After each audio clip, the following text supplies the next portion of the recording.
మతం పేరు పైన మనుషులను విడగొడతాయి. ఇప్పుడు మనకేంటంటే ఒకటే సత్యము, అందరూ వివిధ రకాలుగా చెప్పుకుంటారు అని చెప్పేసి మనం చెప్పుకుంటాం. కానీ ఈ మతాలలో ఏంటంటే మన మతం వాళ్ళు వేరే వాళ్ళు అన్యులు. మనకు మీరు తీసుకున్నట్లయితే క్రిస్టియన్ మతం తీసుకున్నట్లయితే మన దేవుణ్ణి నమ్మే వాళ్ళు అన్యులు అని వస్తుంది. అదే విధంగా మీరు ఇస్లాం మతం తీసుకున్నట్లయితే ఏమవుతుందంటే మన ఇస్లాం మతం నమ్మే వాళ్ళు కాఫిర్లు. కాఫిర్లు అంటే ఇన్ఫెడల్స్, అన్ఫెయిత్ఫుల్ పీపుల్. సో కాఫిర్లందరినీ చంపేసేయాలి. సో చంపితే తప్పు లేదు, వాళ్ళని చంపచ్చు, వాళ్ళ ప్రాపర్టీ తీసుకోవచ్చు, వాళ్ళ పిల్లల్ని వాళ్ళ భార్యలను అందరినీ బానిసలుగా చేసుకోవచ్చు. ఇవన్నీ కూడా ఉన్నాయి. ఎనివే క్రికెట్ ఆపేస్తే కొద్దిగా ప్రశాంతంగా చెప్పొచ్చు కదా. Okay, wonderful. అంతరాయ తిమిరోపశాంతయే శాంత పావనమచింత్య వైభవం తం నరం వపుషి కుంజరం ముఖే మన్మహే కిమపి తుందిలం మహః వసుదేవసుతం దేవం కంసచానూరమర్ధనం దేవకీ పరమానందం కృష్ణో వందే జగద్గురుం. జననీ జన్మభూమిశ్చ స్వర్గాదపి గరీయసి మాతృదేవో భవ. భగవద్బంధువులకు, ఆత్మస్వరూపులకు, సత్యాన్వేషులకు స్వాగతం, సుస్వాగతం. భగవంతుడి గురించి తెలుసుకోవడము చాలా కష్టము, అన్వేషణ చాలా కష్టం. భగవంతుడు అంటే తెలియకపోవడం వల్ల రకరకాల జనాలు రకరకాల పద్ధతులలో వెళ్తూ ఉంటారు. ఏ మార్గమైనా కూడా చివరికి భగవంతుడినే చేరుస్తుంది. అయితే ముందు ఆ తపన అనేటటువంటిది ఉండాలి. ఎక్కువ మందిని హిందువులలో చూసినట్లయితే, హిందువులని కాదు, వేరే ఏ ధర్మమైనా ఏ మతమైనా కూడా ఆ మతాలలో ఎలా ఉంటుందంటే, అన్ని మతాలలో మన హిందూ ధర్మం లోపల కూడా కోరికల కోసము భగవంతుడు, అంతేగాని భగవంతుడిని తెలుసుకుందామా, భగవంతుడి యొక్క స్వరూపం ఏమిటి, ఇవన్నీ తెలియదు. పుస్తకాలలో రాసినవి డైరెక్ట్ గా బట్టి కొడతారు. ఓ భగవంతుడా నువ్వు నిర్వికారుడవు, ఓ భగవంతుడా నువ్వు సర్వాంతర్యామివి. ఇవన్నీ ఎక్కడ పనికి వస్తాయి అంటే డిబేట్లలో, ఆర్గ్యుమెంట్లలో పనికి వస్తాయి. కానీ భగవంతుడు సర్వాంతర్యామి అన్నటువంటి సంగతిని ఎవరు కూడా నమ్మరు. సర్వాంతర్యామి అయినప్పుడు నాలో ఎందుకు లేడు, నేను బాగా అసహించుకునే ఆ వ్యక్తిలో లేడా, ఇవి ఆలోచించరు ఎవరు కూడా. అంటే ఇవి కేవలము వినడానికి, లేకపోతే దబదబా చదవడానికి, విశ్వం విష్ణు వషట్కారో భూత భవ్య భవత్ ప్రభు భూత కుద్భూత బుద్భవ అలా చదవడానికే గాని, ఏదో కుక్కలు విస్తర్లు అలికేసినట్టుగా చదవడమే గాని మనము అందులోపల ఉన్నటువంటి భావాన్ని తెలుసుకోవడానికి ప్రయత్నం చేయం. అయితే భగవంతుడు ఏమని అంటాడు అంటే, నన్ను తెలుసుకోవాలి అంటే చాలా సులభం. మీరు ప్రకృతి మాయ లోపల ఉన్నారు. ఈ ప్రకృతి అంతా కూడా భగవంతుడు మాయ. ఈ ప్రకృతిలో ఉన్నంత వరకు కూడా మనం దీన్ని దాటి భగవంతుడిని తెలుసుకోవాలి అని అనిపించదు. ఎందుకు? ఈ మాయ ఉదాహరణలు ఏంటి? మాయకు ఎవరైనా చెప్పండి, మాయకు ఉదాహరణలు ఏంటి? శాశ్వతం అనుకోవటం. ఇది శాశ్వతం అనుకోవటం.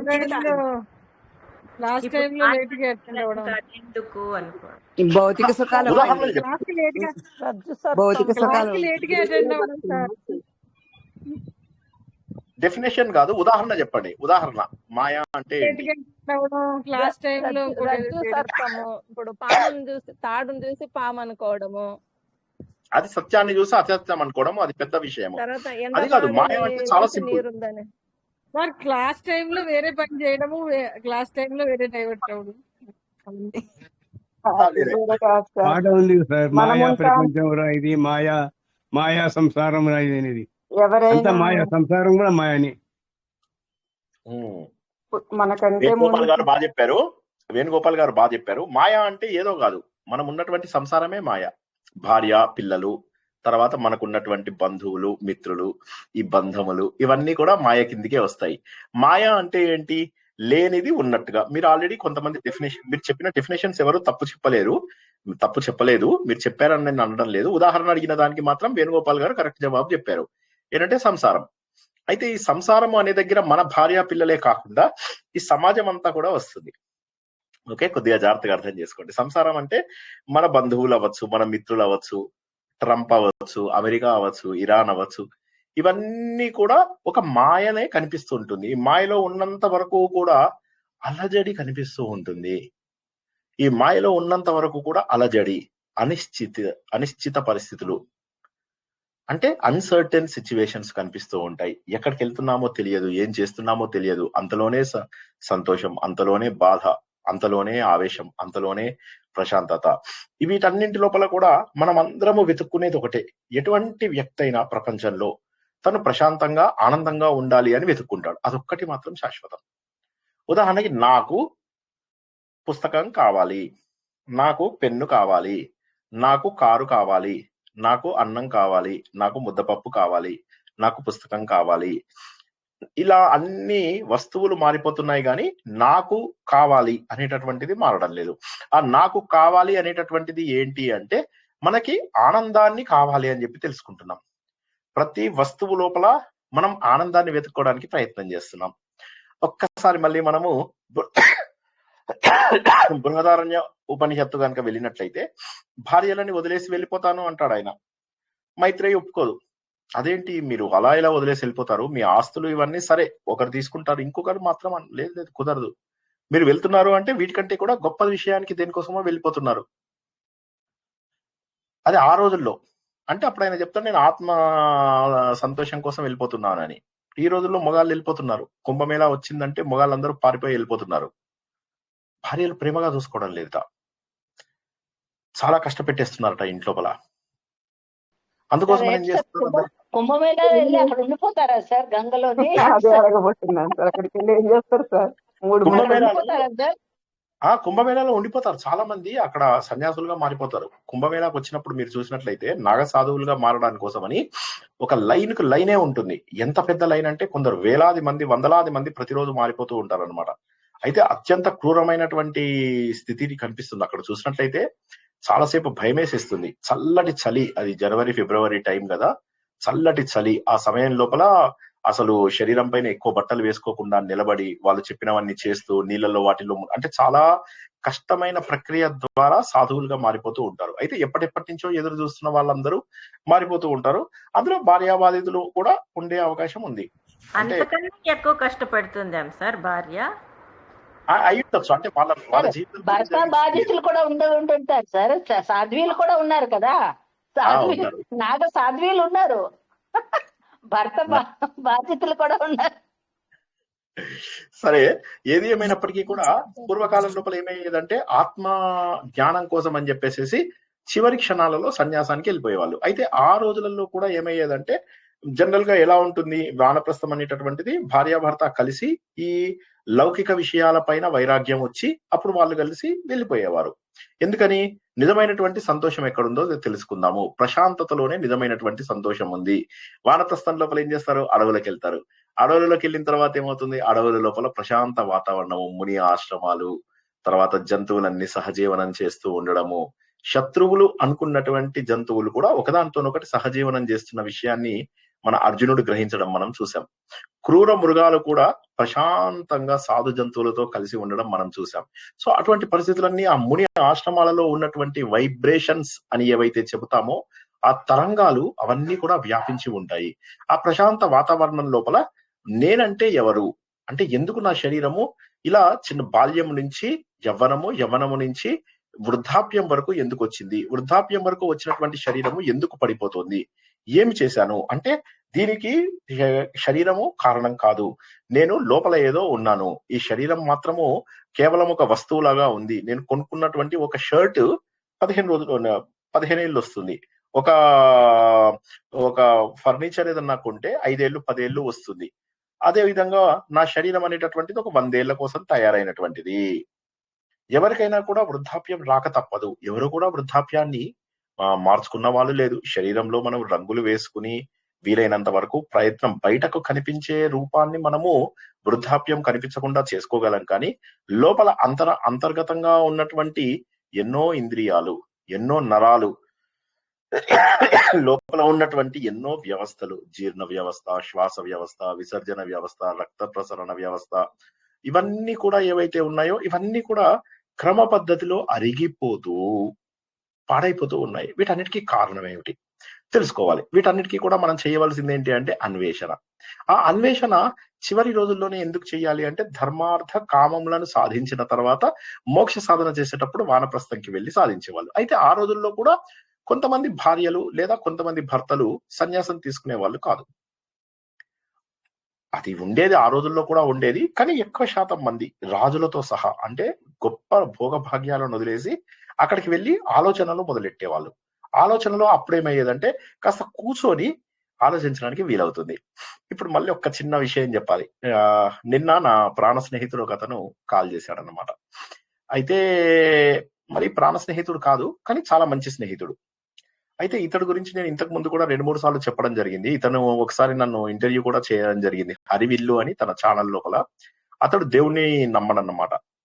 సో అతడు ఐఐఎం బెంగళూరు అని మీకు అందరికీ కూడా చెప్పాను ఒకసారి. అయితే అతడు ఒకసారి ఇది వేశాడు. అంటే ఏంటి, దేవుణ్ణి మేము నమ్మము, మేము పోగొట్టుకునేది ఏంటి, నువ్వు నమ్ముతావు, నీకు వచ్చేది ఏమిటి, ఈ విధమైనటువంటి ప్రశ్నలు వేస్తూ మనం ఒక భాగాన్ని చూసాము.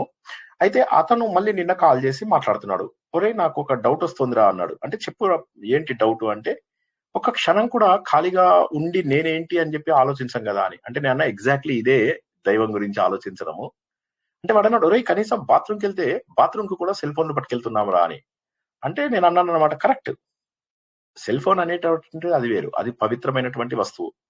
అది మీరు పూజా రూమ్ లోకి పట్టుకెళ్ళచ్చు, టాయిలెట్ లోకి పట్టుకెళ్ళచ్చు, మీరు టెంపుల్లోకి పట్టుకెళ్ళచ్చు, ఓకే, మీరు ఎక్కడికి వెళ్తే అక్కడికి పట్టుకెళ్ళచ్చు కదా. అదొక పవిత్రమైనటువంటి వస్తువు. దానికి అపవిత్రత అనేది ఏమీ ఉండదు. దాని మీద మీరు నీళ్లు తల్లి అపవిత్ర పవిత్రోవా సర్వ సాగతోవా అంటారా అండి సెల్ ఫోన్ తోని? హలో, లేదు సార్, అనం సార్. దాన్ని పవిత్రమైన వస్తువు అయితే ఏం కాదు సార్. మేము చేస్తూ ఉంటాం సార్. అందుకే అలా జల్లం. మేము బాత్రూమ్ సర్వంతర్యామి పనికిరాదు. అందరికంటే భగవంతుడి కంటే కూడా పవిత్రమైనది సార్ సెల్ ఫోన్. పవిత్రమైనటువంటి వస్తువు, పవిత్రమైనటువంటి వస్తువు కాబట్టి దాన్ని పూజా రూమ్ లోకి, ఆలయాల్లోకి, టాయిలెట్స్ లోకి, పబ్లిక్ టాయిలెట్స్ లోకి అన్ని చోట్ల తీసుకెళ్లి ఏమిటో చూసేస్తూ ఉంటారు జనాలు. ఎక్కడ చూసినా రైళ్లలో, బస్సుల్లో మాట్లాడకుండా జనాలు ఒకరితోనొకరు మాట్లాడుకోకుండా చూస్తూ ఉన్నారు. అయితే ఇప్పుడు దీంట్లో ఏమైంది, అతను అంటున్నాడు, అరే కొన్ని క్షణాలైనా కూడా ఆలోచించడానికి టైం లేదు కదరా, కొన్ని క్షణాలు కూడా ఆలోచించే సమయం లేదు మనకు. ఉన్న టైం ని ఏదో విధంగా మనం సెల్ ఫోన్ తోని కవరప్ చేస్తున్నాం. రాత్రి పడుకునే వరకు కూడా కవరప్ చేస్తున్నాం. కూర్చొని అసలు ఏంటి అని చెప్పి, ఎదురుగా ఉన్నది ఏంటి అని చెప్పి ఆలోచించగలుగుతున్నామా? ఎక్కడికన్నా తీసుకెళ్ళి బాత్రూమ్ కి వెళ్ళటం కూడా ఫోన్ లేకుంటే వెళ్ళలేకపోతున్నారు. బాస్ కూడా పూసుకోలేరేమో.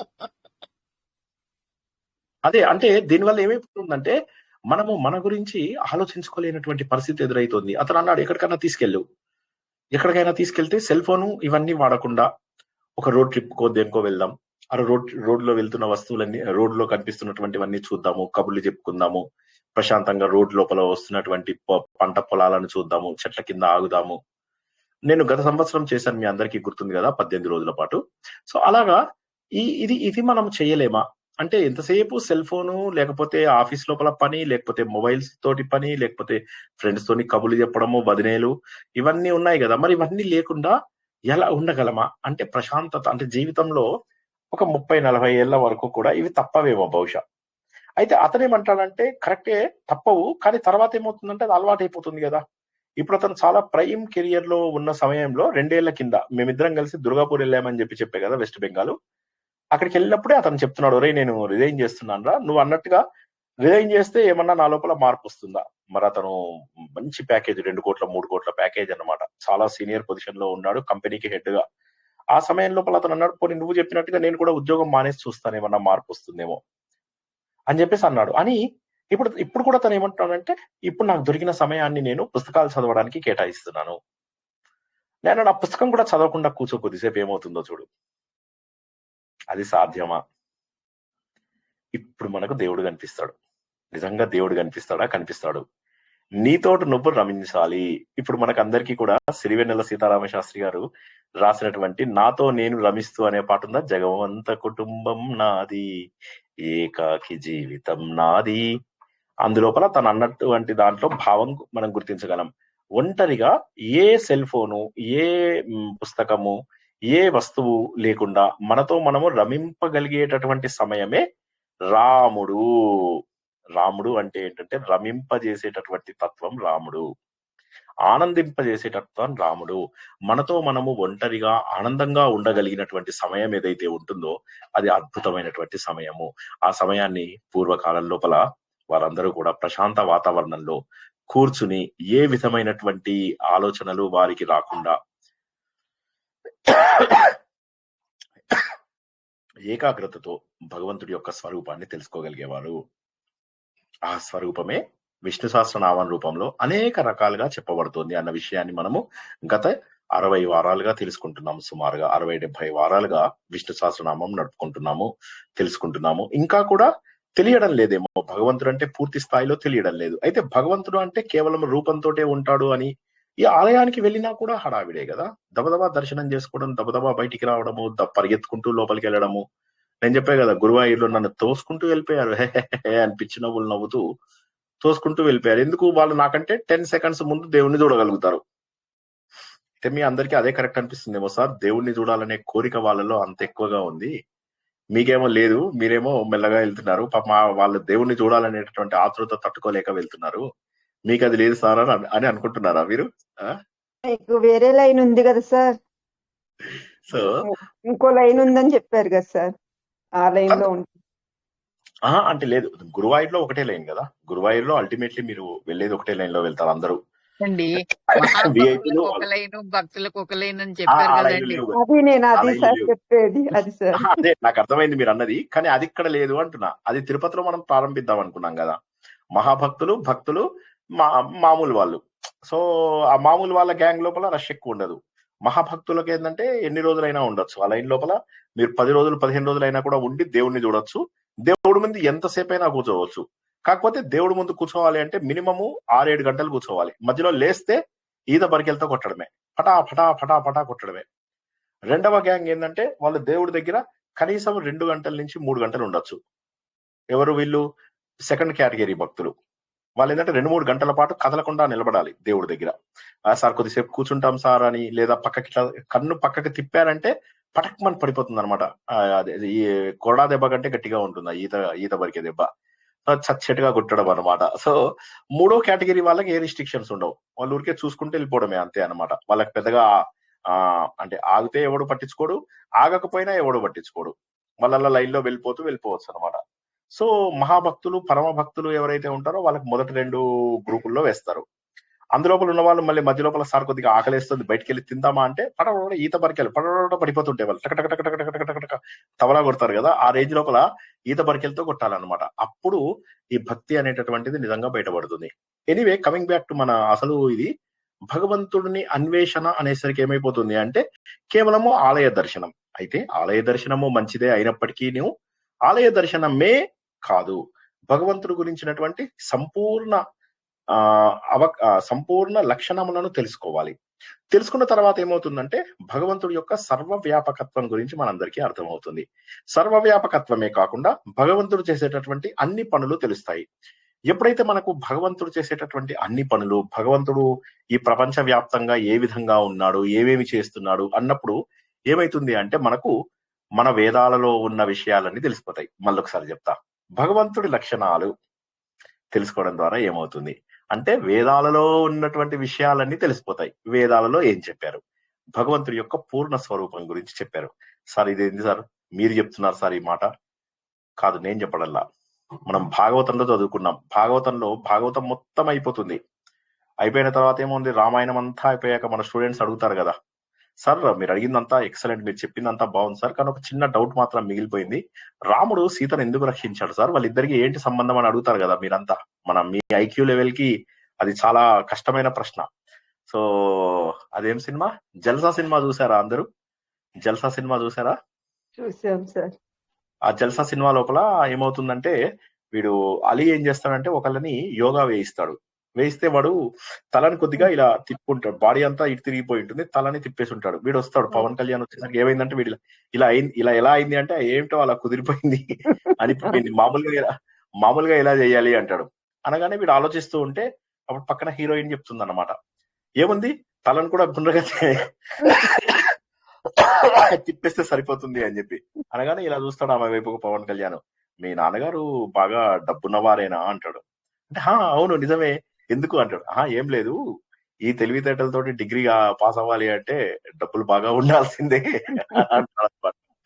సో అలాగా ఇప్పుడు ఏమైందంటే రామాయణం అంతా అయిన తర్వాత మళ్ళీ అందరికి డౌట్ వస్తుంది. శ్రీనివాస్ స్టూడెంట్స్ ఎస్పెషల్లీ వాళ్ళకి ఏం డౌట్ వస్తుందంటే రాముడు సీతను ఎందుకు కాపాడాడు? ఇప్పుడు అల్టిమేట్లీ సార్ మీరు చెప్పిందంతా అర్థమైంది సార్, భగవంతుడు సర్వాంతర్యామి సార్, మనము రజ్జు సర్ప భ్రాంతి, తర్వాత ఆత్మస్వరూపం అన్ని చెప్తున్నారు. కానీ మీకు అర్థం కాని విషయం ఏంటంటే రాముడికి సీత ఏమైంది అనేది మాత్రం తెలియడల్లా, చాలా కన్ఫ్యూజ్ అయిపోతున్నారు. అదే విధంగా భాగవతంలో కూడా ఏమైతుందంటే చివరి వరకు వెళ్ళిపోయిన తర్వాత చివరి లోపల అందరికీ డౌట్ వస్తుంది, అసలు దేవుడు ఎట్లా ఉంటాడు? సారీ ఏమనుకోవద్దు, నాకు ఆ జోక్ నాకు నిజంగా నవ్వొస్తుంది. అంటే ఎంత చెప్పినా భగవంతుడి గురించి ఇంకా ఎందుకు తెలుసుకోవాల్సి వస్తుంది. మొట్టమొదటి చాప్టర్స్ లో, మొదటి 3 చాప్టర్స్ లో నేను చెప్తున్నది, మొట్టమొదటి 3 స్కందములలో ఎంత డీటెయిల్ గా చెప్తారు తెలుసా భగవంతుడి గురించి, ఎంత డీటెయిల్ గా చెప్తారో. ఈ 3 స్కందములని పాదములు, ఆ తర్వాత మోకాళ్ళ వరకు, తర్వాత తొడల భాగము అంటే ఆధార భాగము. మనము భాగవతాన్ని 10 స్కందాలుగా తెలుసుకున్నాం కదా. 3 స్కందాలు పాదాల నుంచి నడుము వరకు. ఈ 3 స్కందాలు భాగవతానికి ఆధారం. ఈ 3 స్కందాల లోపల భగవంతుడి యొక్క లక్షణాలన్నీ చెప్తారు. అవే మనము ఈ విష్ణు సహస్రనామంలో కూడా తెలుసుకుంటున్నాం. అయితే ఏదైతే ఆధారభూతంగా ఉందో, ఆధారభూతంగా ఉన్న దాని గురించి అంత వర్ణించిన తర్వాత 10వది వచ్చేసరికి భగవంతుడి యొక్క ముఖం కనిపిస్తుంది. అంటే శ్రీకృష్ణ లీలలు, దశమ స్కందము అంటాం కదా, మనం ఇప్పుడు నారాయణీయంలో తెలుసుకుంటున్నాం. సో అది ఇప్పుడు మనకు దశమ స్కందము. ఓకే, ఆ దశమ స్కందము ఏదైతే ఉన్నదో ఆ దశమ స్కందంకి వచ్చేసరికి మనకు భగవంతుడి యొక్క ముఖం కూడా కనిపిస్తుంది. కనిపించిన తర్వాత కూడా మళ్ళీ 11, 12 అధ్యాయాలలోకి వచ్చిన తర్వాత భగవంతుడు ఎప్పుడైతే అవతార సమాప్తి చేస్తారో మళ్ళీ జనాలకు అనుమానం, భగవంతుడు ఎలా ఉంటాడు? మళ్ళీ క్వశ్చన్. అప్పుడు ఆ క్వశ్చన్ కి జవాబు ఏంటంటే ఆగండి, ఏడవకండి, నేను చెప్తాను భగవంతుడు ఎలా ఉన్నాడో. అయితే నాకు కూడా తెలియదు అని చెప్పేసి మెల్లగా చెప్తాడనమాట నారాయణ మహర్షి. చెప్పగానే అరే మరి ఏం చేద్దాము అంటే పోయి సనక సనందన సనత్ సుజాత వాళ్ళ దగ్గరికి వెళ్తే వాళ్ళు అంటారు మా నలుగురికి కూడా తెలియదు, మా డాడీకి తెలిసేమో అడుగుదామని చెప్పి డాడీ అనుకుంటూ వెళ్తారు.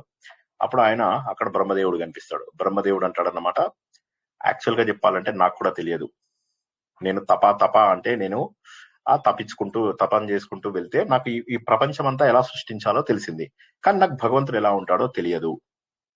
మరి ఎలాగా అంటే నాకు వేదాల యొక్క శక్తినిచ్చాడు భగవంతుడు, ఆ వేదాలను అడుగుదాము అని చెప్పేసి వేదాలను అడుగుతారు. అడగగానే వేదాలు ఏం చెప్తాయంటే కరెక్ట్, భగవంతుడు ఎలా ఉంటాడో మాకు తెలుసు, మేము భగవంతుడితో పుట్టాం. బాగుందా సీక్వెన్స్? ఇది ఆల్రెడీ మనం ఇంతకు ముందు చెప్పుకున్నదే గాని శృతి గీతలు ఎంత బ్యూటిఫుల్ సీక్వెన్స్ చూసుకోండి. ఆ శృతి గీతలలో చెప్పిందంతా కూడా భగవంతుడు లక్షణాలే. అవే మనము విష్ణు సహస్రనామం లోపల రకరకాలుగా తెలుసుకుంటూ ఉన్నాం. మనకు తెలిసినటువంటి ప్రతి పని నిజం చెప్పాలంటే 3 లక్షణాలు చెప్తే చాలు భగవంతుడు అని చెప్పి. ఏంటి? భగవంతుడు సర్వాంతర్యామి, సర్వజ్ఞుడు, సర్వశక్తిమంతుడు, ఆమ్ని ప్రెజెంట్, ఆమ్నిషెంట్, ఆమ్నిపోటెంట్. సో ఈ 3 లక్షణాలు ఉన్నటువంటి భగవంతుడు అంటే చాలు, అన్ని వచ్చేస్తాయి ఇందు లోపల. అయినప్పటికీ కూడా వేలాది నామాలు ఎందుకు వస్తున్నాయి? విష్ణు సహస్రనామాలు, శివ సహస్రనామాలు, గణపతి సహస్రనామాలు, ఇలా రకరకాల నామాలు ఎందుకు వస్తున్నాయి? ఎందుకంటే అన్నింటిలో కూడా వివరించేది అదే సత్యము, అందులోపల అన్నిటిలోపల ఉన్నటువంటిది కూడా అదే సత్యము. సో ఆ సత్యాన్ని ఎలా చేశారు? చాలా డీటెయిల్ గా మనకి ఎక్స్ప్లెయిన్ చేయడానికి కోసం అని చెప్పేసి ప్రతి విషయం లోపల ఇదే భగవంతుడు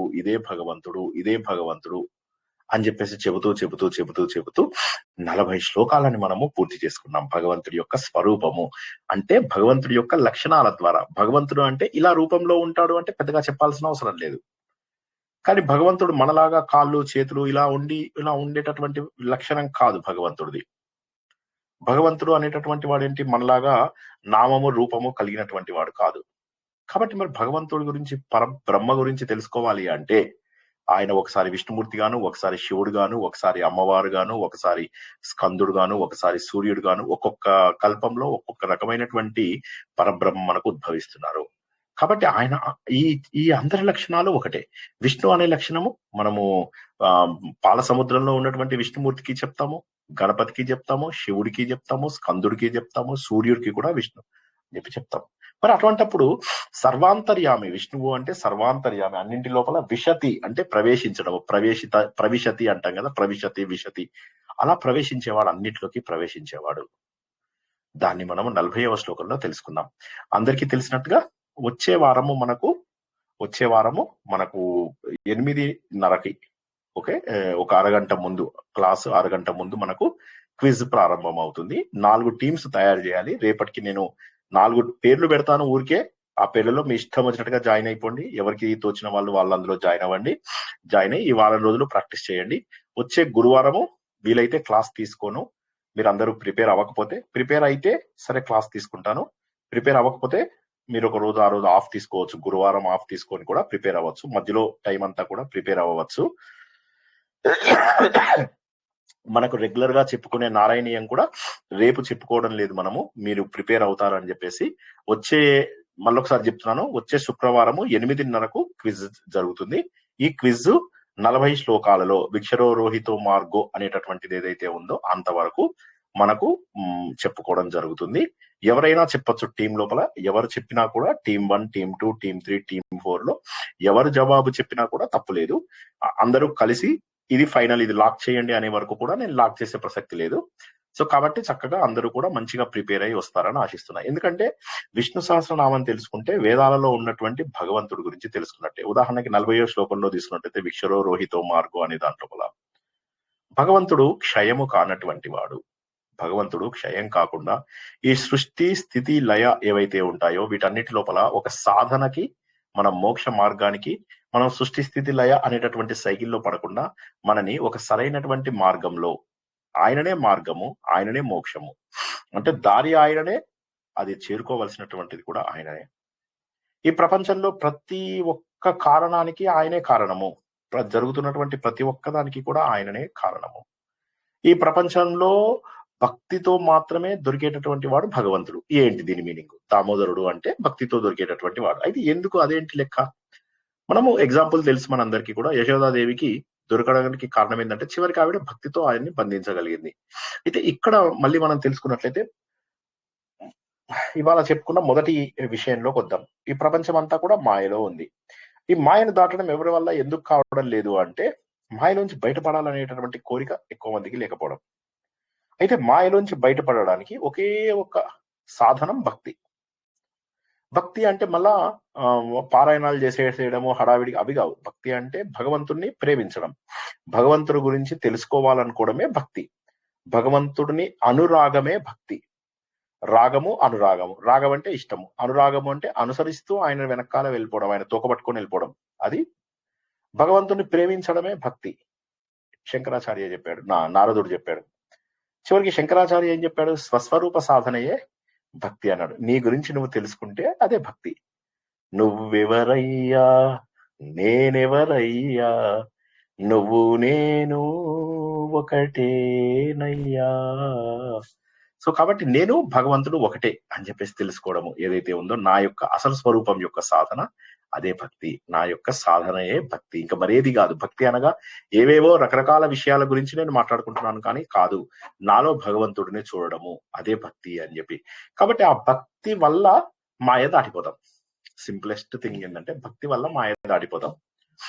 ఈ విషయాన్ని మనం బాగా గుర్తుంచుకోవాలి. ఇక్కడ దామోదర అనేటటువంటిది ఏదైతే ఉన్నదో, కడుపు లోపల లోకాలన్నీ దాచుకున్నవాడు అనే ఒక అర్థం తీసుకున్నాము.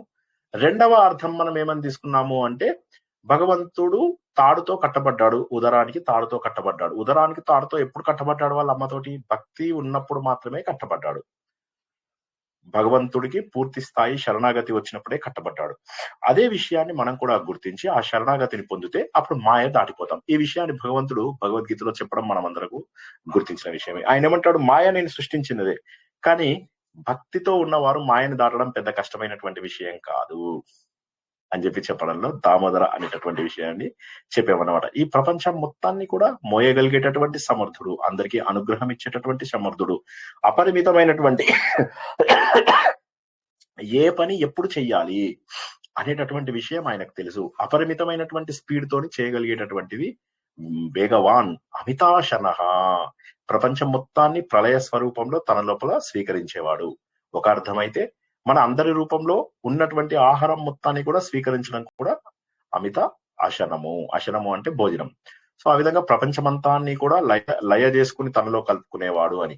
సో ఇప్పుడు ఇందులోపల తీసుకున్నట్లయితే క్షరము కానటువంటి విక్షర అనేటటువంటి పదం నుంచి అమితాశన అనే పదం వరకు 40వ శ్లోకం చాలా అద్భుతంగా భగవంతుడి యొక్క తత్వాన్ని తెలియజేస్తుంది.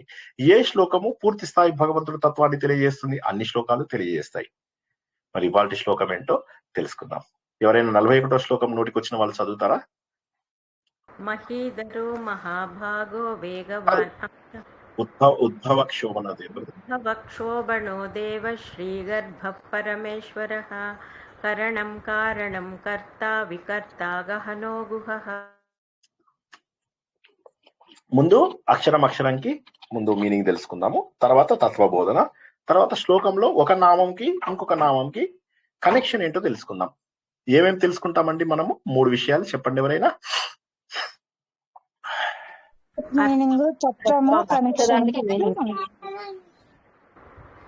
అక్షరానికి మీనింగ్, డైరెక్ట్ మీనింగ్, తత్వార్థం.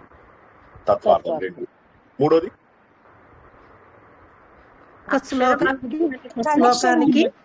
ఈ పదాల యొక్క కనెక్షన్ ఏంటి?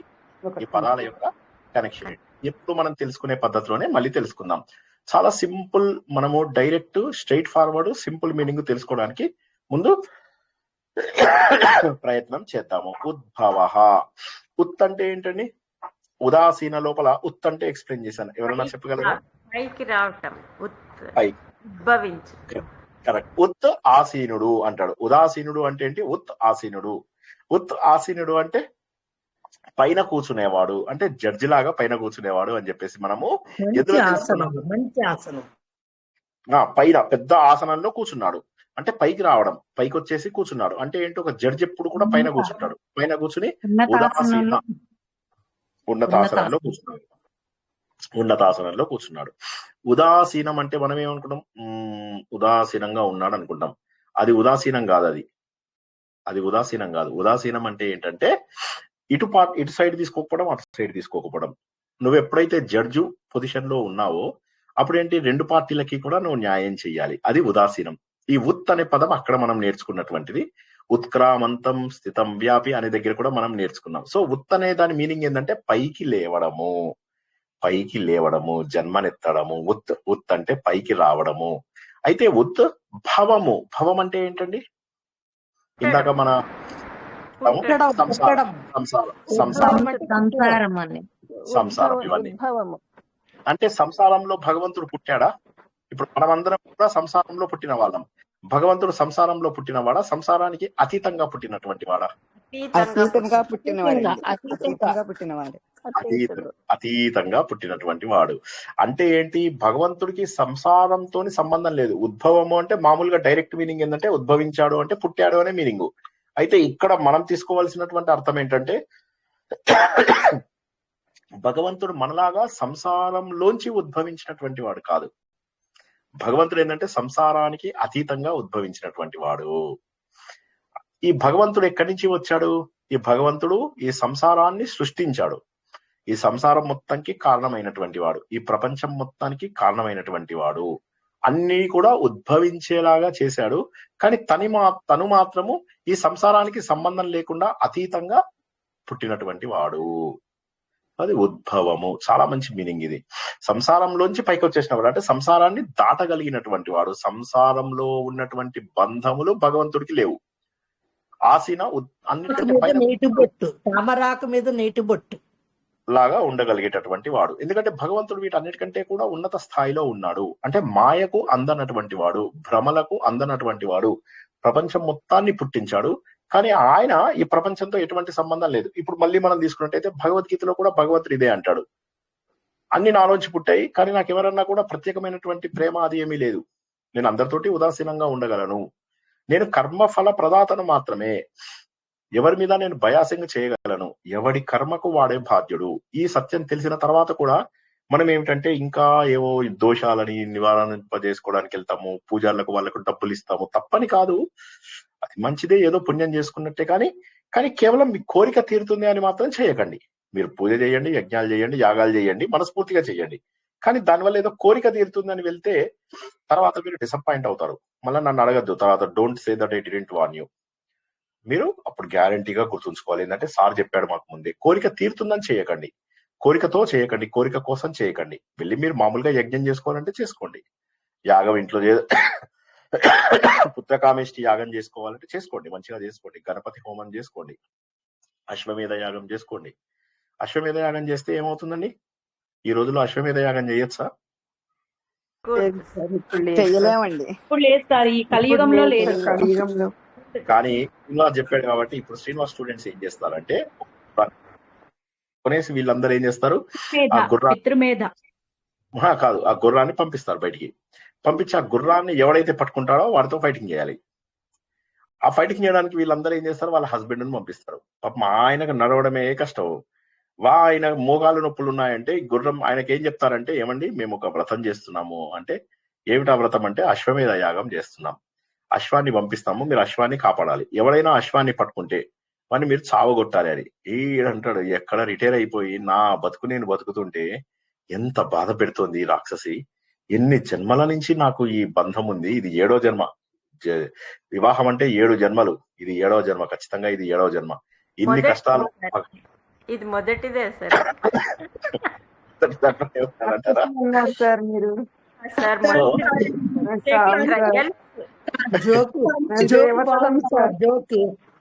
మధ్య మధ్యలో జోకులు. సో అలాగా మీరు అందరూ ఏం చేస్తారు, ఈయన చెప్పాడు ఏదో యాగం చెప్పాడు కదా అని చెప్పేసి అశ్వాన్ని పంపిస్తారు. అశ్వాన్ని పంపిస్తే ఏమవుతుంది, అశ్వం కాస్త మీ ఆయన ఆపలేడు, దాని లోపల పోలీసులు పట్టుకుని చావ కొడతాడు. కొడితే అంటారు, ఈ పని కూడా చేత కాదు మీకు, ఒక యాగం చేద్దామంటే చేయనీయలేకపోయారని మళ్ళీ ఆయన్ని పీకుతారు. అటు పోలీసాడు పీకి ఇంట్లోపల మనుషులు పీకితే ఏమైపోవాలి ఒక మనిషి. సో కాబట్టి ఇక్కడ మనం గుర్తించాల్సినటువంటిది ఏంటంటే, భగవంతుడు సర్వత్రా వ్యాప్తి చెందాడు అనేటటువంటి భావంతో, అంటే ఈ ప్రపంచంలో మన కోరికల కోసం కాకుండా మనకు జన్మ ఇచ్చినందుకు సంతోషంగా కృతజ్ఞతగా భగవంతుడికి కృతజ్ఞత చెప్పుకోండి, చాలా సంతోషంగా ఉంటుంది. నేను ఇంతకు ముందు మీకు ఒక చిన్న ఇన్సిడెంట్ చెప్పడం జరిగింది. ఆ ఇన్సిడెంట్ లోపల ఏమైంది, మన ఇంటికి ఒక వ్యక్తి వస్తాడు. వ్యక్తి వచ్చి మాటకి మనని, హే నా లైఫ్ బాగాలేదు అనగానే 10,000 ఇస్తాం.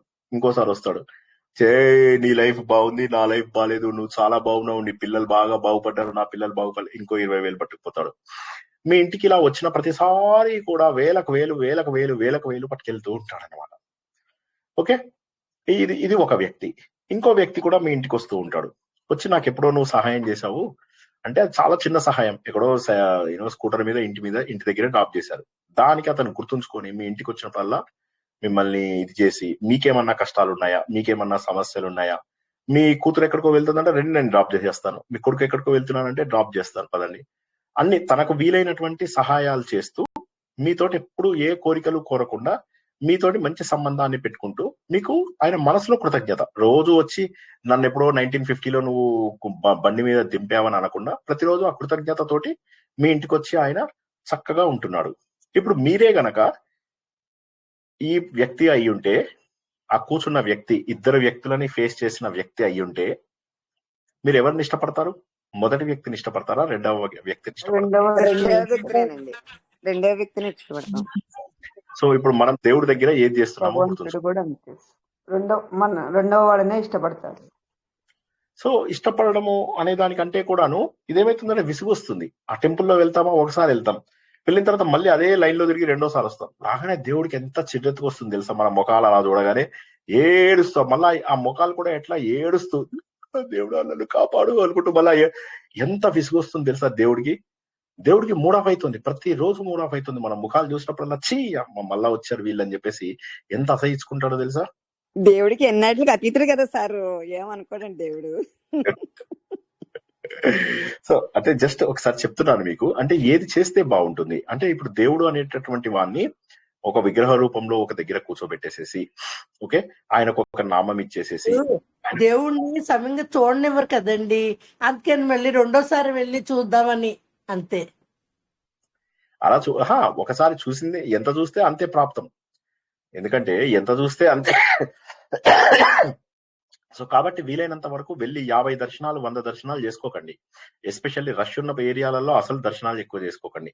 ఎంత చూస్తే అంతే. మీరు చూసే లోపల వాడు తిరుపతిలో లాగేశాడు అనుకోండి, లాగేనియండి, అంతే మీకు పరిమితం. అక్కడ మీకు వచ్చే పుణ్యంలో ఏమి మీకు ఇది ఉండదు. మీ పవిత్ర మనస్సుతోటి సంబంధం ఉంది కానీ మీరు ఎంతసేపు చూసారనే దానిపైన ఉండదు. అందులో మనం చూడం కదా, దేవుడు కనిపించగానే కళ్ళు మూసుకుంటాం ఇలాగా.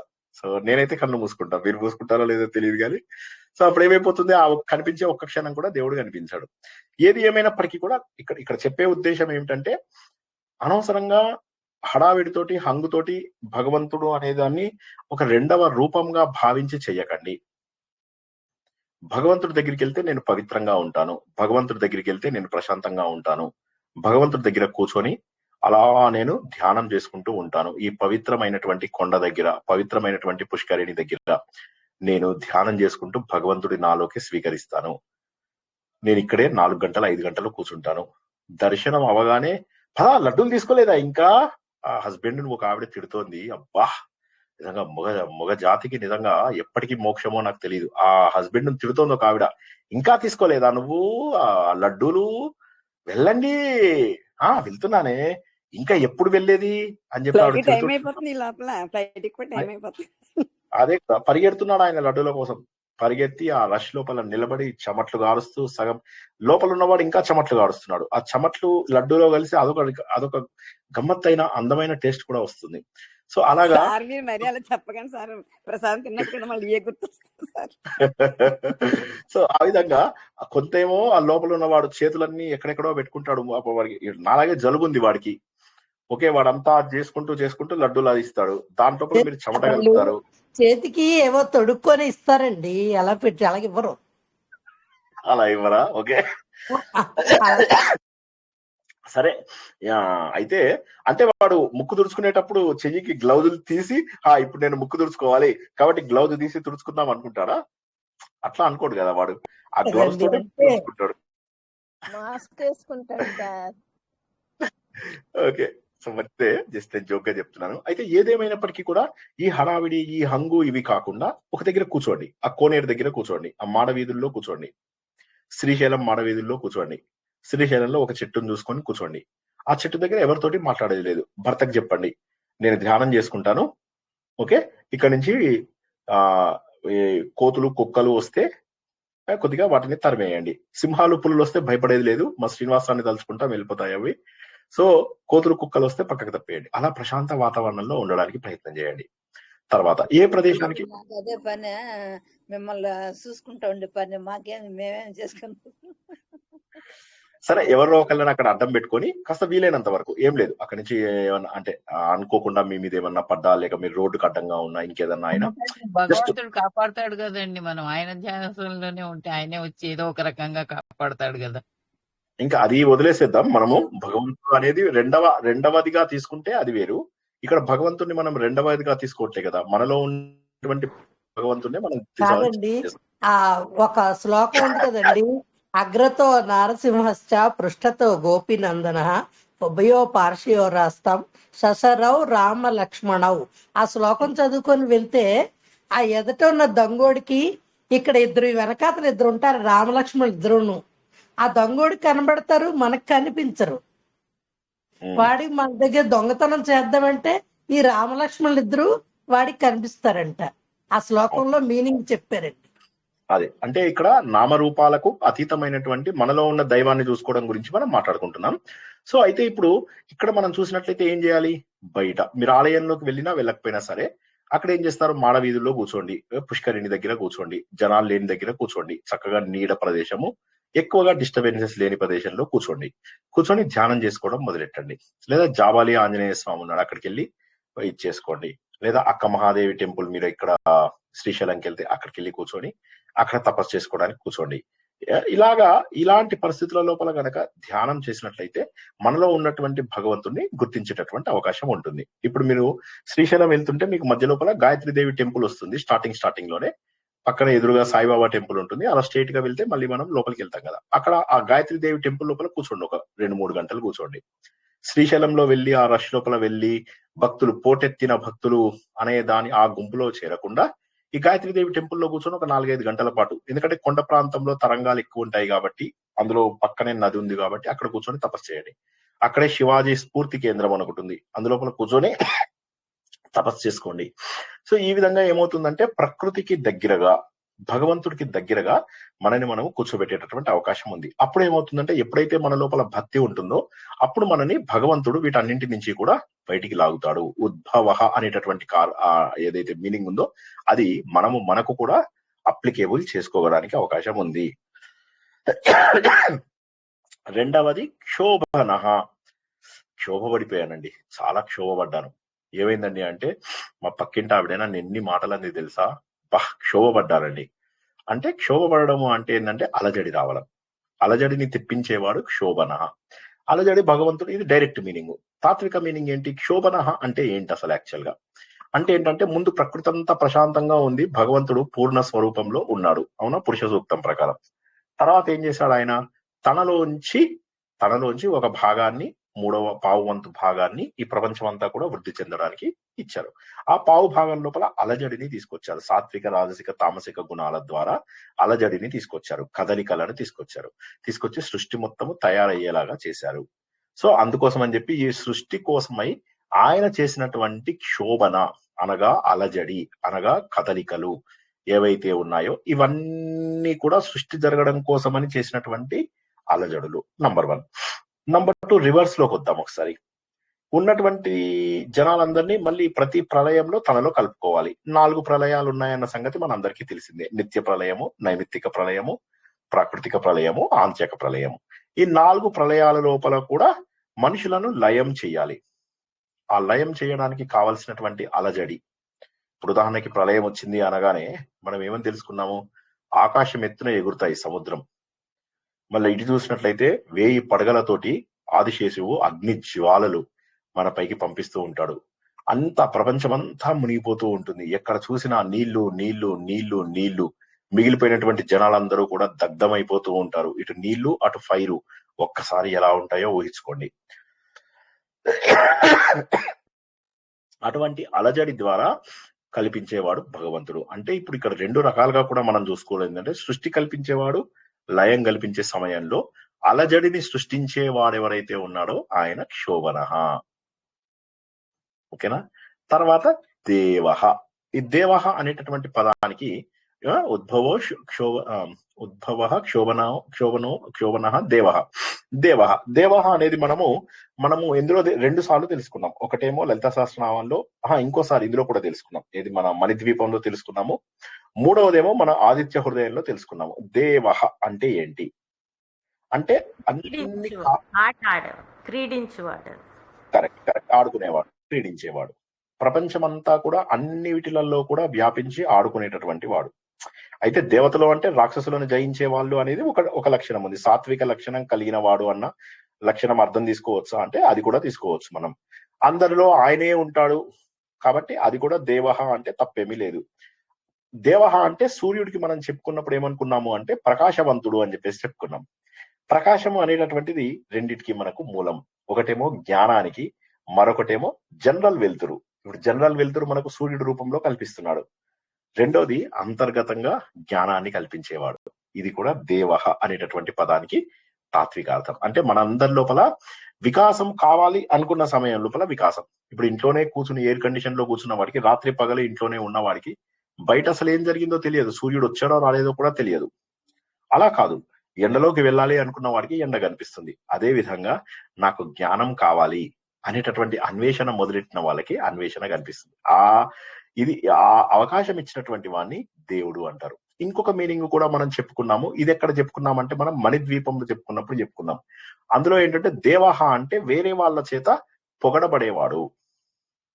ఇది మనము అందరి చేత పొగడబడేవాడు అనేటటువంటి మీనింగ్ లోపల ఇలా చాలా విధాలుగా మనం చెప్పుకుంటాము. దేవుడు ఒక్కడే, ఇవన్నీ పనులు చేసేటటువంటిది ఒక్కటే. ప్రపంచమంతా వ్యాపించిన వాడు, ప్రపంచమంతా కూడా అన్నింటిలోనూ ఉండి ఆయననే నర్తించేవాడు, క్రీడించేవాడు, అందరిలో ప్రకాశవంతంగా వెలుగుతున్నటువంటి వాడు, అందరి చేత పొగడబడేటటువంటి వాడు, ఈ ఆత్మతత్వంగా ఉన్నటువంటి వాడు. ఇవన్నీ ఏవైతే చెప్పుకుంటామో ఈ అన్ని కూడా కంబైన్ చేసేస్తే ఒకే ఒక అర్థము దేవుడు. ఇంత గొప్ప అంటే ఈ లక్షణాలన్నీ కూడా ఒక దేవ అంటే ఆయన దేవుడు అని చెప్పకుండా, ఒక డైరెక్ట్ మాటలో దేవుడు అని చెప్పకుండా ఇంత డీటెయిల్ గా మనము చెప్పుకోవచ్చు. నెక్స్ట్ శ్రీ గర్భ. శ్రీ అంటే సంపదలు. సంపదలన్నీ కూడా తన లోపల ఉంచుకున్నటువంటి వాడు. భగవంతుడికి 6 లక్షణాలు ఉంటాయని మనం తెలుసుకున్నాం కదా. సంపద, యశస్సు, తర్వాత ఏమంటారు, యశస్సు అంటే కీర్తే కదా, కీర్తి, ఇవన్నీ ఏవైతే 6 లక్షణాలు షడైశ్వర్యాలు ఉంటాయో భగవంతుడిలో, ఆ ఐశ్వర్యాలన్నీ కూడా అంటే పరాక్రమం కావచ్చు, పేరు ప్రతిష్టలు కావచ్చు, ఈ గొప్పతనాలన్నీ ఉన్నటువంటి వాడు భగవంతుడు. ఈ గొప్పతనాలన్నీ తన లోపల కలిగి ఉన్నాడు. తన లోపల కలిగి ఉన్నాడు అంటే అర్థం ఏంటంటే, ఆ భగవంతుడి లక్షణాలన్నీ మనం కూడా కలిగి ఉన్నాం. మనము కూడా సాధన ద్వారా శ్రీని పొందగలము. శ్రీ అంటే ఏమొస్తాయి? సకల సంపదలు వస్తాయి, పేరు ప్రతిష్టలు వస్తాయి, తర్వాత మనకు సంపద, మామూలు సంపద ఏదైతే అనుకుంటామో ఆ సంపద వస్తుంది, తర్వాత గౌరవం వస్తుంది, అన్ని రకాల మనం ఏవైతే కావాలనుకుంటామో అవన్నీ కూడా వస్తాయి. షడైశ్వర్యాలు ఏవైతే ఉంటాయో అవన్నీ కూడా మనకు పొందగలిగేవాడు. ఇవన్నీ కూడా తన గర్భంలో ధరించాడు. తన గర్భంలో ధరించడం అంటే దేవుడిది ఒక పొట్ట, ఆ పొట్ట లోపల ఉన్నాయి అని కాకుండా, ఈ ప్రపంచమంతా ఉన్నటువంటి సంపదలన్నీ ఆయనవే కదా. ఈ ప్రపంచంలో కనిపిస్తున్నటువంటి భౌతిక సంపదలు, జ్ఞానము, భగవంతుడికి ఉండాల్సిన ముఖ్య లక్షణం జ్ఞానం, వైరాగ్యం, ఇవన్నీ కూడా భగవంతుడిలో ఉన్నాయి. జ్ఞానం కావచ్చు, వైరాగ్యం కావచ్చు, కీర్తి కావచ్చు, ఇటువంటి గొప్ప గొప్ప లక్షణాలు ఇవన్నీ కూడా ఆయనలోంచి వచ్చినటువంటివే. ఇవన్నీ మనము కూడా సాధించగలము. ఇది శ్రీ గర్భ అంటే అన్ని సంపదలను తనతోనే ఉంచుకున్నటువంటి పరమేశ్వర, పరమ ఈశ్వర. ఈశ్వర అంటే ఏమో లీడర్, లార్డ్, అందరినీ కూడా శాసించగలిగేటట్టు. ఇది మనము ఎన్నోసార్లు తెలుసుకున్నాం. ఈశ్వర అనే దానికి ఈ ప్రపంచమంతా కూడా ఒక ఉల్లంఘించలేనటువంటి శాసనం ద్వారా నడుస్తుంది అన్న విషయాన్ని తెలుసుకున్నాం. ఈ నియమాలను ఎవరు దాటలేరు. ఇప్పుడు ప్రపంచంలో ఇంత సైన్స్ అండ్ టెక్నాలజీ వచ్చింది, ఇంత వచ్చింది, కానీ ఏ డెవలప్మెంట్, ఎంత ప్రగతి, ఎంత పరిణతి సాధించినప్పటికీ కూడా భగవంతుడి నియమాల ముందు ఓడిపోవలసిందే. ఒకసారి సునామీ వచ్చింది అంటే నువ్వు కొనుక్కున్న టీవీ 42 ఇంచుల 55 ఇంచుల రూము ఇదా ఏమీ ఉండదు, కొట్టుకోవాల్సిందే. కొన్న కారు నీదది టయోటా కారా లేకపోతే లెక్సస్ కారా అనేటటువంటి తేడా ఉండదు, కొట్టుకుపోవాల్సిందే. సో భగవంతుడి నియమం ప్రకారమే మనమంతా నడుచుకోవాలి. భగవంతుడు సూర్యుడు కొద్దిగా మనం అడ్వాన్స్ చేద్దాం ఒక 4 గంటలు అంటే కుదరదు. సూర్యుడు వచ్చే టైంకే మనం రెడీ అవ్వాలి. ఎంత టెక్నాలజీ వచ్చినా, ఎంత ప్రగతి వచ్చినా సూర్యుడి సమయాన్ని మార్చగలమా, చంద్రుడి సమయాన్ని మార్చగలమా? వీటిని బట్టి మనం లెక్క పెట్టుకుంటాం. ఉదాహరణకి తిథులు ఉంటాయి. ఒక్కొక్క తిథి ఎంతసేపు ఉంటుందండి? ఎవరన్నా చెప్పండి. విధియ, తదియ, పంచమి, సప్తమి, షష్ఠి, అష్టమం ఇవన్నీ ఉన్నాయి కదా. ఒక్క రోజు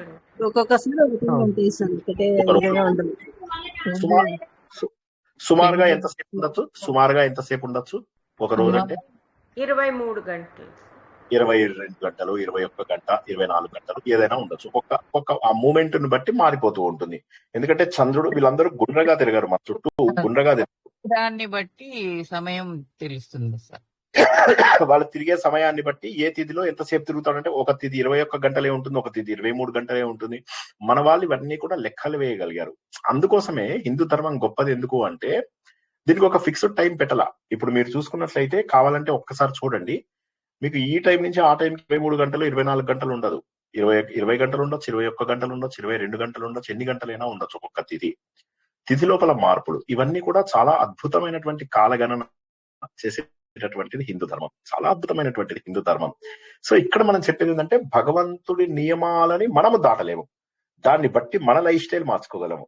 ఇప్పుడు ఇవాళ విధియా కదా, నేను ఇవాళ ఏంటి అష్టమి, సో నేను ఇవాళ నవమిగా చేసుకుంటానంటే కుదురుతుందా? 7:50 వరకు మనకి ఇవాళ అష్టమే ఉంది. లేదు నేను ఇవాళ నవమి అనుకుంటానంటే నువ్వెవడివి అనుకోవడానికి? దేవుడు ఇచ్చిందాన్ని నువ్వు పాటించాలి, అంతే. సండే మండే మార్చుకుంటే మార్చుకో ఇంగ్లీష్ లోపల, కానీ తెలుగు లోపల మాత్రము ఆది సోమ అవి మాత్రం మార్చడానికి వీల్లేదు. తిదివార నక్షత్ర యోగ కరణాలు, రాహుకాలము, యమగండము, ఇవన్నీ వర్జ్యాలు, శుభముహూర్తాలు, అభిజిత్ ముహూర్తాలు, ఇవన్నీ కూడా మనము మార్చడానికి అవకాశం లేదు.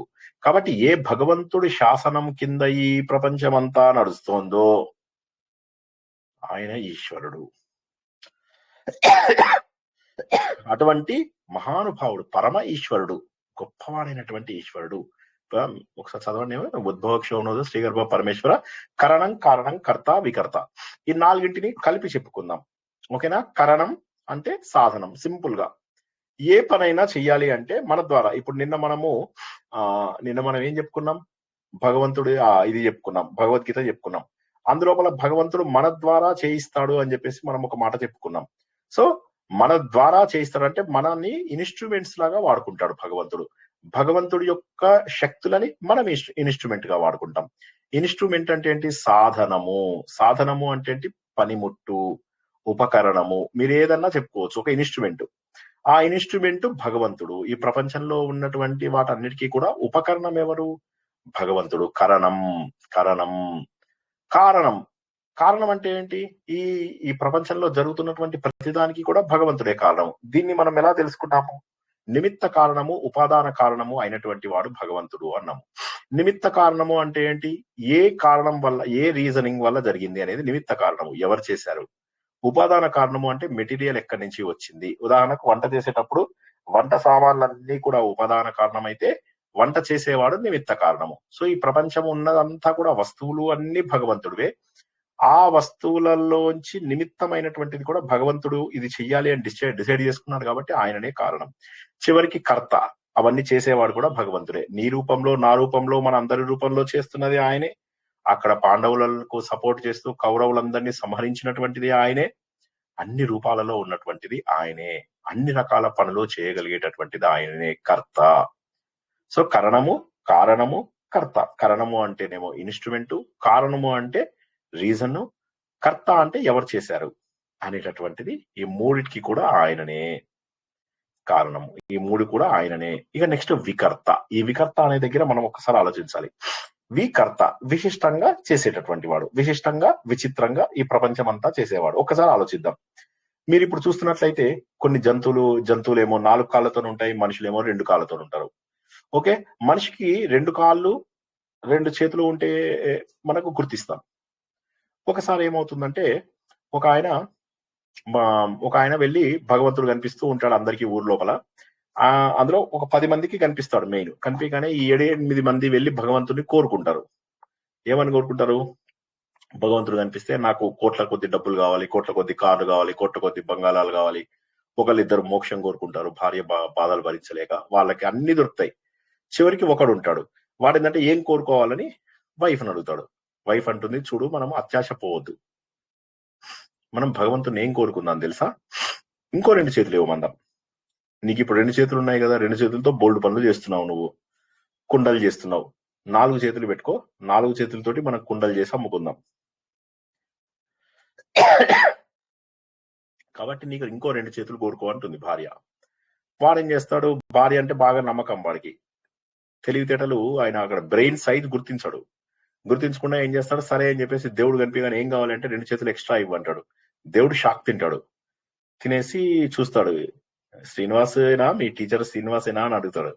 అడగగానే శ్రీనివాసే అంటే అదేలే అనుకున్నా, ఈ తెలివితేటలు ఉన్నాయి అంటే ఆయన స్టూడెంట్సే అని చెప్పేసి సరే తీసుకో అని చెప్పి ఇంకో 2 చేతులు ఎక్స్ట్రా ఇస్తాడు. ఏగానే వాడు 4 చేతులతో రోడ్ల మీదకి వస్తాడు. రాగానే జనాలంతా కూడా వాడి వికృత రూపం చూసి కాళ్ళు చేతులు విరగొట్టేసి వాడిని చంపేస్తారు. సో ఇక్కడ ఏంటంటే ఈ జగత్తు లోపల మనం ఏం చేస్తామో, మనుషులకు 4 చేతులు లేవు, 4 కాళ్ళు ఉంటే విచిత్రం, జంతువులకు 2 కాళ్ళు ఉంటే విచిత్రం. ప్రపంచంలో ప్రతి జీవి కూడా ఒక విచిత్రమైనటువంటి పరిస్థితిలో లోపలే ఉంది. కానీ దాన్ని మనం విచిత్రం భావించము. శ్రీనివాస సార్ మీ ఎవరు చెప్పిందండి, శ్రీనివాస్ అయితే ఆయన పట్టుకొని రా అంటారు. సారీ నాకు వినిపించలేదు, మీరేమన్నారు? మళ్ళీ చెప్పండి. సారీ వినిపించలేదు. నేను తమాస్గా చెప్తున్నాను సార్. ఎవరు మీకు చెప్పింది 4 చేతులు ఇమ్మనంటే శ్రీనివాస్ సార్ చెప్పినంటే అయితే ఆయన పట్టుకొని రండి.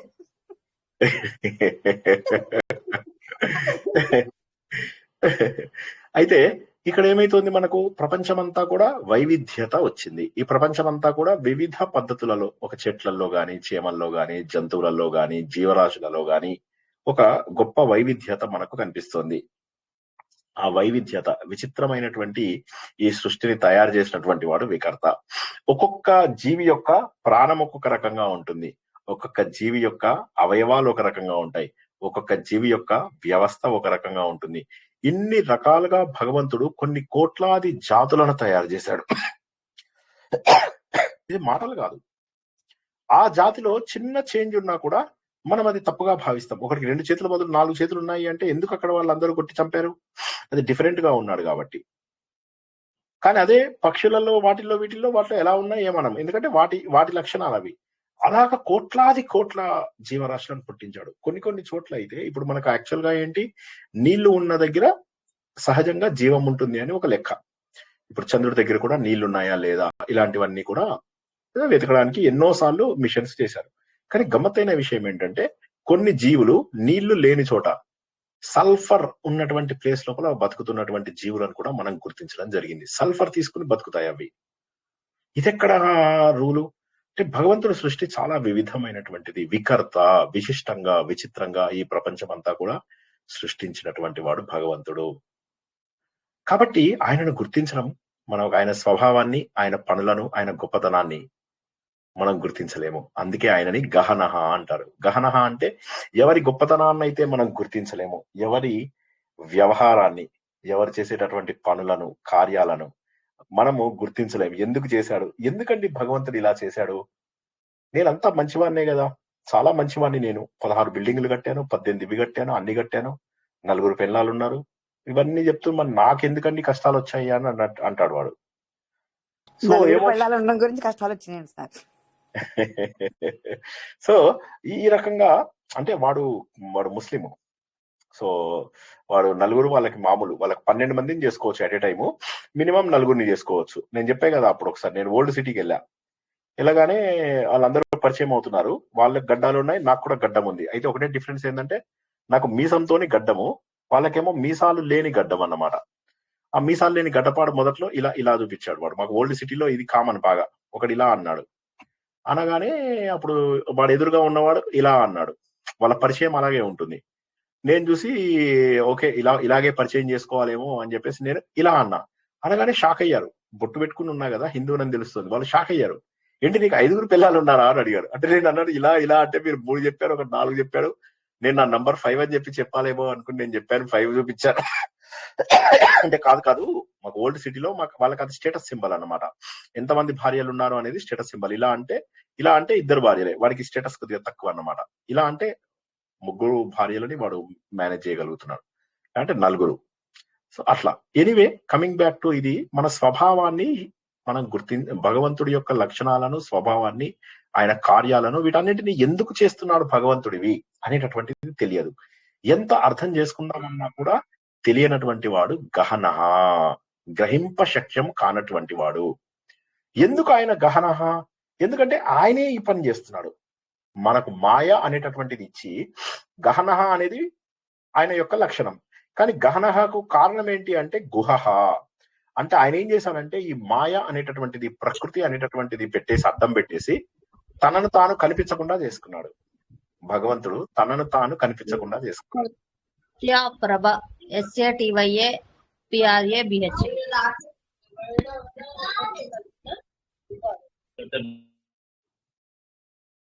ఓకే. సో ఇప్పుడు గహనః గుహః. గహనః అంటే ఏంటి? ఏదైతే గ్రహింపరానటువంటి స్వభావాలు కలిగి ఉన్నటువంటి వాడు. మన టాలెంట్ కి అందవు. మన యొక్క ఐక్యూ లెవెల్ కి భగవంతుడి యొక్క స్వభావాలు వాటిని గుర్తించం. దానికి కారణం ఏంటి అనేది గుహః అనే దాంట్లో కూడా చెప్పాడు. కారణం ఏంటి అంటే భగవంతుడు మాయతో కప్పేశాడు ఇవన్నింటినీ. ప్రకృతి యొక్క శక్తుల వల్ల కప్పేశాడు. ఎప్పుడైతే ప్రకృతి శక్తులు ఉండడం వల్ల మనకు మాయ కమ్మేయడం వల్ల భగవంతుడు కనిపించడంలే. మబ్బులు కమ్మేసినప్పుడు సూర్యుడు కనిపిస్తాడా? కనిపించడు. అదే విధంగా మాయ కమ్మేయడం వల్ల మనకు భగవంతుడు కనిపించడం లేదు. ఎప్పుడైతే మనకు భగవంతుడు కనిపించడం లేదో మనం ఏమనుకుంటున్నాం అంటే గహన అనుకుంటున్నాం. గహనః గుహః 2 కూడా ఒకే విషయాన్ని తెలియజేస్తున్నాయి. గహన అంటే గ్రహింపడానికి శక్యము కానటువంటి వాడు, గుర్తించడానికి వీలు అవనటువంటి వాడు గహనః. గుహః అంటే ఏంటి? తన మాయ చేత. మనం ఇది భగవద్గీతలో కూడా తెలుసుకున్నాం, జ్ఞాపకం ఉందా? నాహం ప్రకాశః సర్వస్య అనేదో ఉంది చూడండి, అందులోపల వస్తుంది ఇదే మాట వస్తుంది. అంటే ఏంటంటే నేను నా యోగ మాయతోనే 7th చాప్టర్లోనో 8th చాప్టర్లోనో వస్తుంది అది. ఆయన ఏమంటాడు అక్కడ? నేను నా మాయ చేత నేను కప్పబడి ఉన్నాను, అందువల్ల ప్రతి ఒక్కరికి కూడా నేను అంత ఈజీగా గోచరం కాను.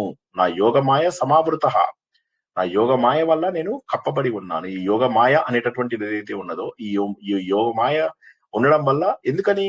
సర్వస్య అన్ని చోట్ల కూడా అంతటా కూడా ఈ యోగమాయ సమావృత అన్ని చోట్ల కప్పబడి ఉండడం వల్ల నేను అందరికీ కనిపించను, అందరికీ గోచరం కాను. గుర్తొచ్చిందా భగవద్గీత? ఎవరికైనా ఆ శ్లోకం వచ్చా? అది 7 గాని 8వ చాప్టర్ లో గాని. 7వ చాప్టర్ సార్ అది. నాహం ప్రకాశ సర్వస్య అదేదో యోగమాయ యోగమాయ మూఢోయం నాపి విజానాతి మామేవ పరమవ్యయం. కరెక్ట్. సో కాబట్టి ఇక్కడ మనం గుర్తించాల్సినటువంటి సత్యం ఏంటంటే భగవంతుడు కనిపించాడు, ఆ యోగ మాయ ద్వారా కప్పేసుకున్నాడు అన్నటువంటి విషయాన్ని ఇక్కడ మనం తెలుసుకున్నాము. ఇప్పుడు ఒక్కొక్క దానికి అర్థం తెలుసుకున్నాము. ఎవరికైనా డౌట్ ఉంటే అడగండి. ఒకసారి కనెక్షన్ కూడా చెప్తాను, అన్నిటికీ కూడా కనెక్షన్ కూడా చెప్తాను. ఒక్కొక్క దాన్ని మనం డైరెక్ట్ అర్థం తెలుసుకున్నాము, ఒక్కొక్క దాన్ని మనము తత్వ రూపంలో తెలుసుకున్నాము. ఇప్పుడు ఇవన్నింటినీ కలిపేసి అర్థం ఏంటో తెలుసుకుందాం. ఒక్కసారి ఎవరికైనా ఏ పదం అర్థం కాకపోయినా అడగండి, ఏ చిన్న పదం అర్థం కాకపోయినా అడగండి. అర్థమైందా కొంతైనా? పరమేశ్వర అన్నదానికి మళ్ళీ ఒకసారి చెప్పరా? పరమ ఈశ్వరుడు. ఈశ్వరుడు అంటే ఏంటి? ఉల్లంఘించలేనటువంటి శాసనాల ద్వారా మనల్ని శాసించేటటువంటి వాడు. పరమ ఈశ్వర అంటే ఈ శాసనాలన్నీ పెట్టేటటువంటి వాళ్ళందరి పైన ఆయనే ఉన్నాడు. వరుణదేవుడు ఉన్నాడు, వర్షాన్ని మనం ఆపలేము. వాయుదేవుడు ఉన్నాడు, వాయువు పైన మనకు నియంత్రణ లేదు. అగ్నిదేవుడు ఉన్నాడు, దానిపైన మనకు నియంత్రణ లేదు. వీళ్ళందరూ ఈశ్వరుడు. వీళ్ళందరి పైన కంట్రోల్ ఉన్నటువంటి వాడు పరమ ఈశ్వరుడు. జై శ్రీకృష్ణ.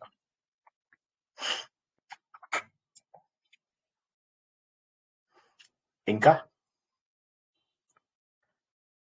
కామ్గా ఉన్నారేంటి? సార్ శ్రీగర్భ అంటే గర్భాన్ని ధరించేవాడు అనా సార్? కాదు, సంపదనంతా సంపదని మొత్తం కూడా తన లోపలే ఉంచుకున్నటువంటి వాడు. సో ఈ శ్లోకం మొత్తము గనక మనము చూసుకున్నట్లయితే సృష్టి మొత్తము ఆయనలోంచే ఉద్భవిస్తుంది. సృష్టి మొత్తం కదులుతున్నది కూడా ఆయనే. అంటే ముందు ఉద్భవింపజేశాడు, తర్వాత కదిలింపజేశాడు, తర్వాత అన్నింటి లోపల అంతర్యామిగా దైవ రూపం లోపల ఉన్నాడు. ఉంటూ మనలో ఉన్నటువంటి సకల సంపదలు సకల శక్తులు కూడా ఆయనే అయ్యి మనకు కొన్ని నియమాలు పెట్టాడు. ఇప్పుడు ఒక వ్యక్తి పుట్టినప్పటి నుంచి చనిపోయే వరకు ఏం చేస్తాడు అనేది శ్లోకం లోపల తెలుస్తుంది. ఒక వ్యక్తి పుట్టగానే ఉండడు, వాడి లోపల కదిలించే శక్తి రావాలా వద్దా? ఒకడు పుట్టాడు, పుట్టిన తర్వాత వాడు ఉండాలా లేదా? షడ్వికారాలలో రెండవది ఉండాలి. ఎస్ఆర్నో? పుట్టడము, ఉండడము, పెరగడము, మార్పు చెందడము, నాశనం చెందడము, చనిపోవడము. ఎస్ఆర్నో? వీటినే షడ్వికారాలు అంటారా? అటువంటి ఈ శ్లోకము ఆ 6 విషయాలను ఇక్కడ తెలియజేస్తుంది. ఉద్భవించడం నుంచి మొదలెట్టి మన లోపల కదలికలు, అంటే మనం ఉండడము, మన లోపల కదలికలు రావడము, మన లోపల సర్వత్రా వ్యాపించి ఉన్నటువంటి వాడు. ఆ వ్యాపించి ఉన్నటువంటి దేవుడు ఆయన శక్తులన్నీ ఇంద్రియాల శక్తులు, అంటే ఇంద్రుడి యొక్క శక్తులు, కళ్ళు, సూర్యచంద్రుడి శక్తులు, నోరు, వరుణుడి శక్తి, ఇలాగా ప్రతి చోట కూడా వ్యాపించినటువంటి ఆయన జ్ఞానేంద్రియాలు, కర్మేంద్రియాలు ఇవన్నీ కూడా సృష్టింపజేసినటువంటి పరమేశ్వరుడు అతను. ఆ పరమేశ్వరుడు ఏం చేశాడు అంటే ఈ సృష్టి మొత్తాన్ని పుట్టించి సృష్టి మొత్తాన్ని తన లోపల కలుపుకుని ఈ సృష్టి మొత్తాన్ని తన విరాట స్వరూపంలోంచి తీసుకొచ్చినటువంటి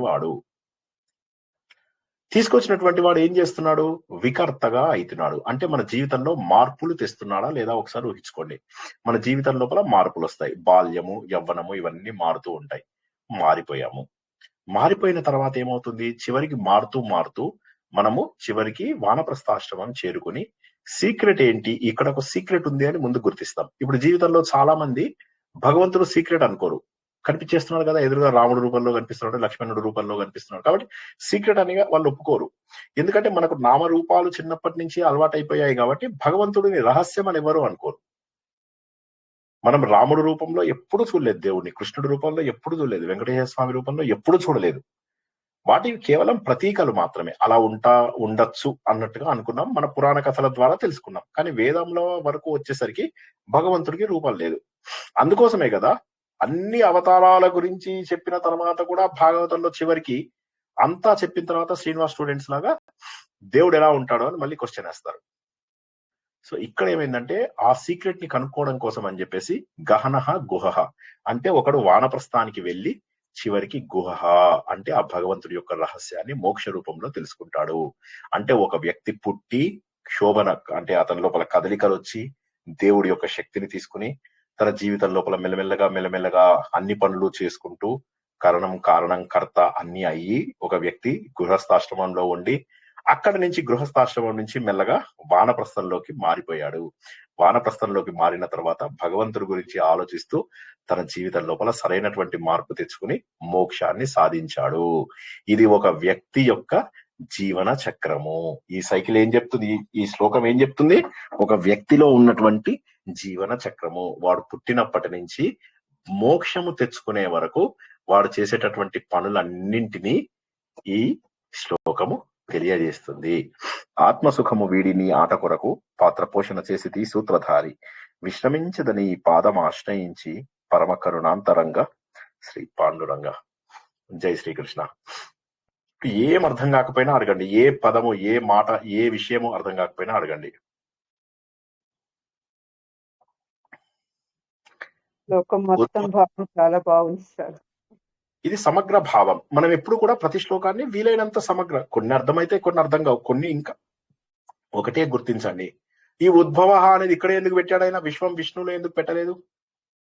సో కాబట్టి ఏదో వీటన్నిటికీ ఏదో సంబంధం ఉంది. అది మనం ట్రై చేస్తాం, చెప్పుకోవడానికి ట్రై చేస్తాం. ఒక్కొక్కసారి దొరుకుతాయి, ఒక్కొక్కసారి దొరకవు. దొరకనాది అంటే కష్టమైనటువంటివి. దొరికినప్పుడు చెప్పుకోవడంలో తప్పలేదు కదా. ఈ శ్లోకంలో మనం ఏం చేస్తాము? షడ్వికారాల గురించి చెప్పాడు భగవంతుడు. ఒక వ్యక్తి లోపల పుట్టినప్పటి నుంచి మోక్షం పొందే వరకు ఉన్నటువంటి వివిధ దశలను ఆయన మనకు తెలియజేశాడు అన్న సత్యాన్ని కూడా తెలుసుకోగలుగుతున్నాం. ఎస్ సార్, అర్థమైందా? అందరికీ చక్కగా అర్థమైందా? అవును సార్, బాగుంది సార్. అర్థమైంది. ఏదైనా, ఏ పదం అర్థం కాకపోయినా, ఏ అక్షరం అర్థం కాకపోయినా అడగండి. చాలా సులువైనటువంటి శ్లోకము.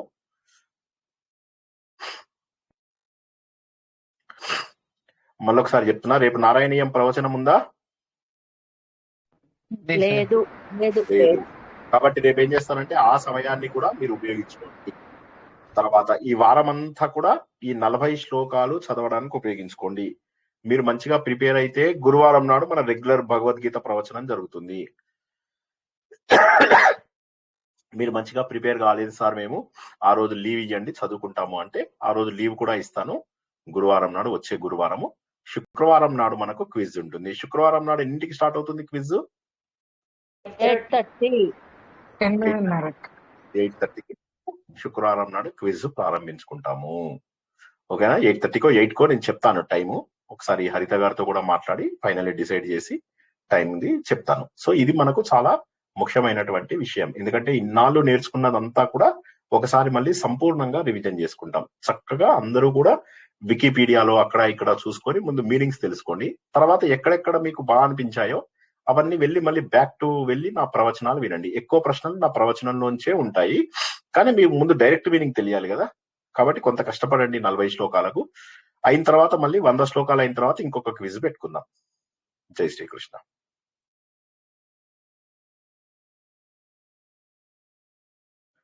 ఓకేనా? Okay sir. జై శ్రీకృష్ణ. అందరూ కూడా ఆలోచన ద్వారా భగవంతుడిని చేరుకుంటారని, భగవంతుడికి నామ రూపములు లేవని, నిరాకారుడైనటువంటి భగవంతుడిని కేవలము ఆయన లక్షణాల ద్వారానే మనము తెలుసుకుంటామని, దానికి విష్ణు సహస్రనామము వేదంతో సమానమైనటువంటి అర్థాన్ని మనకు తెలియజేస్తుందని, ఈ సత్యాన్ని అందరూ గుర్తిస్తారని ఆశిస్తూ ఈ రోజు ప్రవచనాన్ని ఇక్కడికి ముగించుకుందాం. పునర్దర్శనం రేపు రాత్రి 9 గంటలకు యక్ష ప్రశ్నల ద్వారా. అంతవరకు కూడా శుభం భూయాత్. శుభరాత్రి. జై శ్రీకృష్ణ.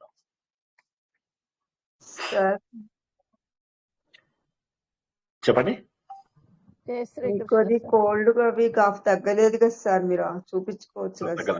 పెరుగుతోంది కానీ తగ్గట్లేదు. చూద్దాం, వాట్ ఎవర్. ఒక్కసారి చూపించుకోండి సార్ మళ్ళీ డాక్టర్ కి. అలాగే కంటిన్యూగా వస్తుంది కదా సార్, మాట్లాడితే ఇంకెక్కువ వస్తుంది కదా సార్. నాకు కూడా కాఫ్ ఉంది. ఎల్లిపాయ, మిరియాలు, హాఫ్ ఎల్లిపాయ కటింగ్ చేసి మిరియాలు, పప్పులు, ఉప్పు నవ్వులుకొని పట్లే తినండి.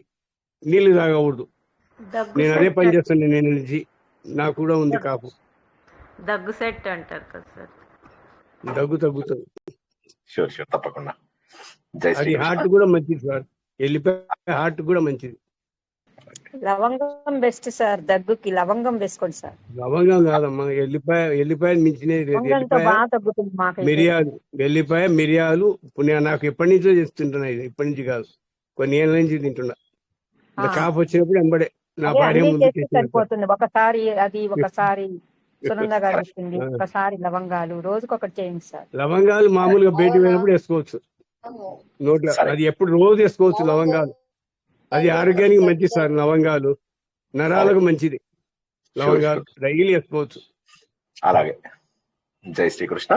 శుభం భూయాత్. వాటర్ బాటిల్లో వేసుకోవచ్చు సార్. 3 ఎలాగో గ్లోవ్స్ వేసుకుంటే వాటర్ బాటిల్లో వేసుకోవచ్చు. అలాగే అలాగే, షూర్. ఓకే. జై శ్రీకృష్ణ.